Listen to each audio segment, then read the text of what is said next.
हरे कृष्णा। ओम नमो भगवती वासुदेवाय।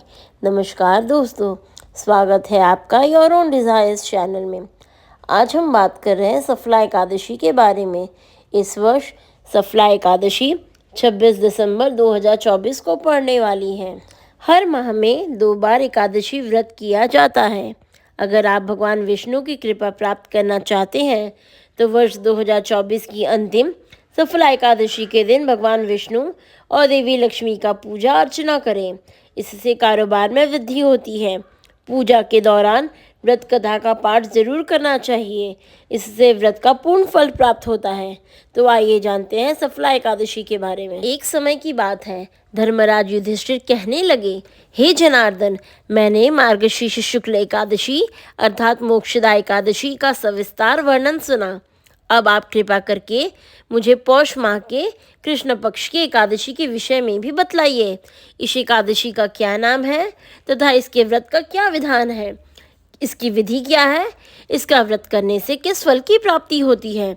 कृपया यह सब विधान पूर्वक कहिए। भगवान श्री कृष्ण बोले, पौष माह के कृष्ण पक्ष में आने वाली इस एकादशी को सफला एकादशी कहा जाता है। इस एकादशी के देवता श्री नारायण है।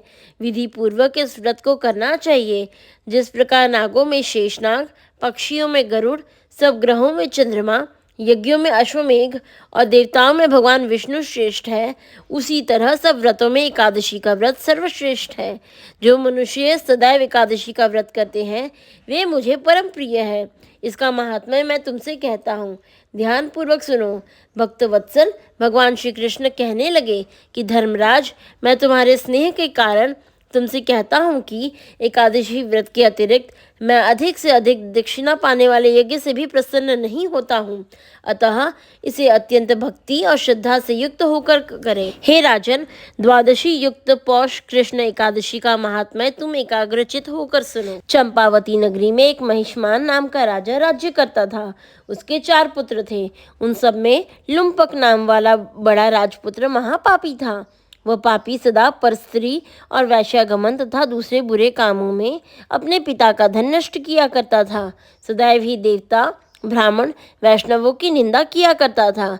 जब राजा को अपने बड़े पुत्र के ऐसे कुकर्मों का पता चला तो उन्होंने उसे अपने राज्य से निकाल दिया।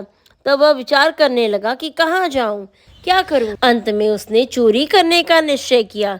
दिन में वह वन में रहता और रात्रि को अपने पिता की नगरी में चोरी करता तथा प्रजा को तंग करने और उन्हें मारने का कुकर्म करता। कुछ समय पश्चात सारी नगरी भयभीत हो गई। वह वन में रहकर पशु आदि को मारकर खाने लगा। नागरिक और राज्य के कर्मचारी उसे पकड़ लेते, किंतु राजा के भय से छोड़ देते। वन में एक अति प्राचीन विशाल पीपल का वृक्ष था। लोग उसकी भगवान के समान पूजा करते थे। उसी वृक्ष के नीचे वह महापापी लुम्पक रहा करता था। इस वन को लोग देवताओं की क्रीड़ा स्थली मानते थे।